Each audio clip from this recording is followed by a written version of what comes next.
هەفتەیەکە بەردومانەکانی تورکیا لە بناری قەندیل و برادۆست و چەند ناوچەیەکی دیکەی هەرێمی کوردستان چڕبوونەتەوە.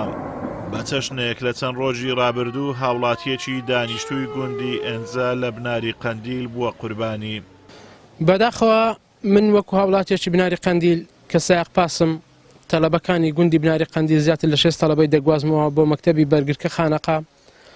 بەیانی کە دەرەچم بە ئومێدی ئەوەی دەرەچم، یعنی بەو ناوەی کە دەردەچم لە ماڵەوە بەڕاستی بە ئومێدی گەڕانەوە نیم لەژێر زۆری فڕۆکەی بێفرۆکەوان و فڕۆکەی تورکیادا.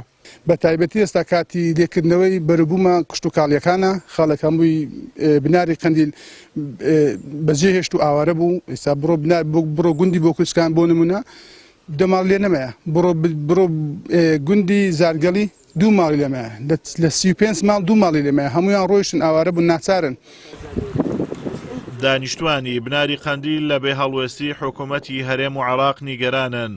بەو پێی ڕێگەچارەیەکیان بۆ چارەسەرکردنی ئەو نائارامیە نەدۆزیوەتەوە تا چیتر هاوڵاتیان نەبنە سوتەمەنی شەڕی نێوان تورکیا و چەکدارانی پەکەکە. ژان و گوزەرانیان تابڵی خراپەیانی زۆربەی گوندنشینان ئێستا ماڵ و حاڵی خۆیان بەجێ دێڵن، ڕەس و باغەکانیان بەجێ دێڵن، ڕوو لە شارەکان دەکەن بۆی خەمساردی حکوومەتی هەرێم و حکوومەتی ناون کە تا ئێستانی هیچ هەڵوێستێکی فەرمیان نەبوو بۆ چارەسەرکردنی ئەو کێشەیە.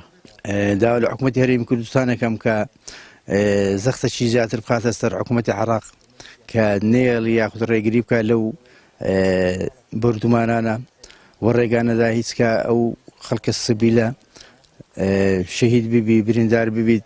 داوا لە حکوومەتی عێراقەکەم کە هیچ کە ڕێگانەدا هاوڵاتیانی هەرێمی کوردستان یاخود هاوڵاتیانی عێراق، ئێمە هاوڵاتی عێراقینە بەڵام لە هەرێمی کوردستان شتەجەین بەڕاستی هیچ کە ڕێگانەدا ئەو خەڵکانە یاخود ئەو هاوڵاتیانە زەرمەند بن. تا ئێستا لە سنووری ئیدارەی سۆران 131 کەس بەهۆی بردومانەکانەوە بوونەتە قوربانی و بەدەیانی دیکەش زیانی گیانی و ماڵیان بەرکەوتووە.